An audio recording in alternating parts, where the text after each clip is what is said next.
Welcome to the 2022 preseason video number 1 from the Orange County Football Officials Association and the San Diego County Football Officials Association.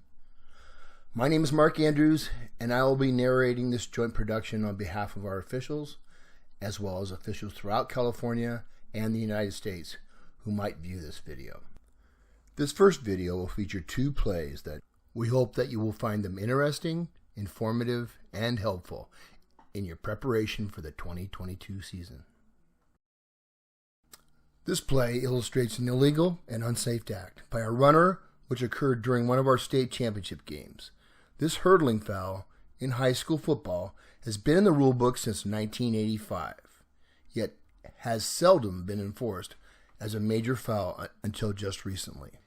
Increases in the athleticism of our young athletes, coupled with medical research on the game of football, requires a shift in our philosophies regarding enforcing this foul. Following the lead of NFL and college athletes, our high school players are more frequently attempting their own hurdling act, and the data on serious injuries to the player who is airborne and hurdling is also rising, thus requiring our shift to full enforcement. In this play, you see a Division I scholarship player making an amazing move over the defender, which warranted oohs and ahs from the crowd, plus several replays on TV. Yet you can see that if the runner had contacted the head of this defender, it is likely that the runner's momentum would have caused him to tumble in the air, thus exposing his head and neck to possible contact with the ground and possible serious injury. For this reason, we are stressing the importance of the proper enforcement of this foul, as we did on this particular play. As you can see in this video, the runner is attempting to jump with one foot foremost over an opponent who is contacting the ground with no other body part except both feet. This might be a good time to review the full definition of hurdling on page 31 of your 2021 rulebook. Now let's watch the full play.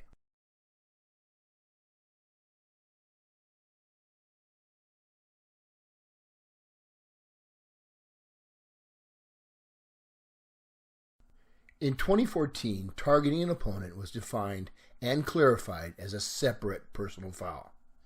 That same year, a definition of a defenseless player was provided in the rulebook.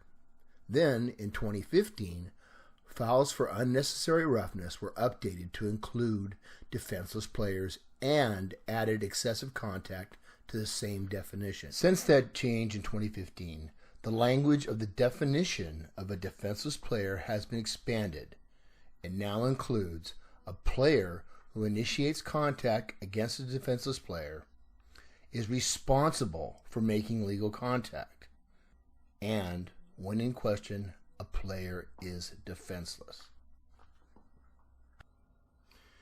As a result, we now have 2 separate fouls in Rule 943 which prohibit making contact with an opponent, including a defenseless player, which is deemed unnecessary or excessive and which incites roughness.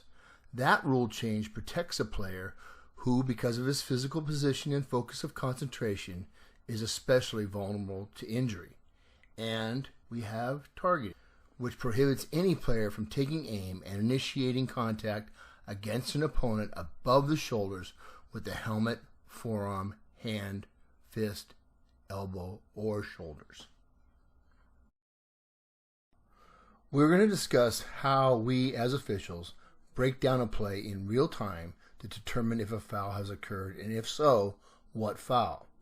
This first clip is raw TV footage and doesn't show us a lot.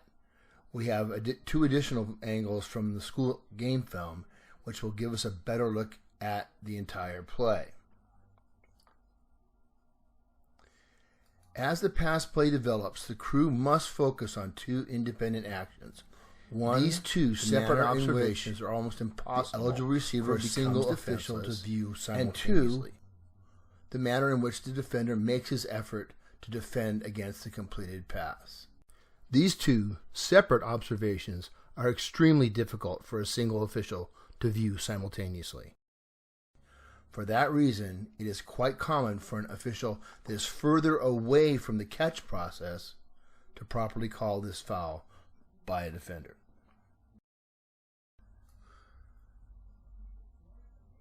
When focused on the receiver, you can see that his route and the quarterback's pass take him over the middle and into traffic.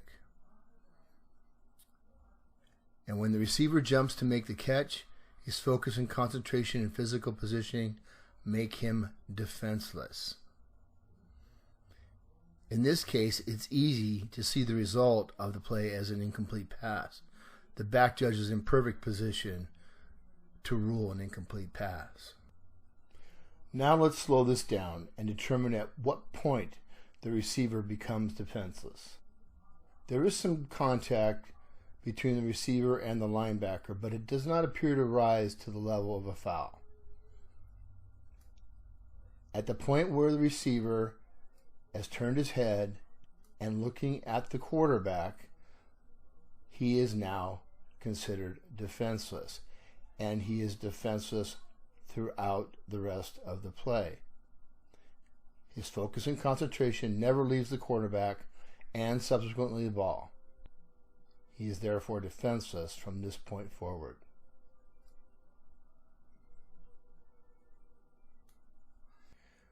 The defender has two legal options. One is to arrive early enough to make a legal play on the ball and defend against a completed pass. As we can see here, that is not an option. The second legal action is for the defender to lower his target to the waist area, keep the crown of his helmet to the side of the receiver, and perform a wrap-up tackle. Remember, by rule, the player who initiates contact against a defenseless player is responsible for making illegal contact. When in question, a player is defenseless. So, when we observe the defender not making a play on the ball and attacking high in a forceful manner on the defenseless receiver, it is a foul for excessive contact to a defenseless player. Then, if this action were seen clearly by one of the officials, it would be judged to be targeting, as the defender actually makes forceful contact to the head and neck area. In fact, following this contact, the face mask of the receiver is actually bent inward from the blow to the head. Well, that's it for this first preseason video from OCFOA and SDCFOA. Why did we start with just 2 plays? It's apparent that both of these fouls are not being called or called inconsistently. In the case of hurdling, we all know what an amazing athletic feat it is. But it's our job to enforce the rules as written and to ensure the safety of these athletes. In the case of excessive contact to a defenseless player, it's going to take a change in the mindset of officials. Often we look for a reason not to call a particular foul. Holding comes to mind. Before we throw a flag for holding, we ask ourselves, did the hold have a material restriction? And did it have a material impact on the play? If it didn't, we don't call holding. In the case of forceful contact to a defenseless player, if that contact does not meet one or more of the criteria for legal contact, then it is a foul. If you're unsure of whether the contact constituted targeting, simply report the foul as excessive contact to a defenseless player. If you want to see more of these videos and haven't subscribed already, please click on my picture and hit the big red subscribe button. Then click notify and you will get a notification each time I release a new video. This is Mark Andrews signing off.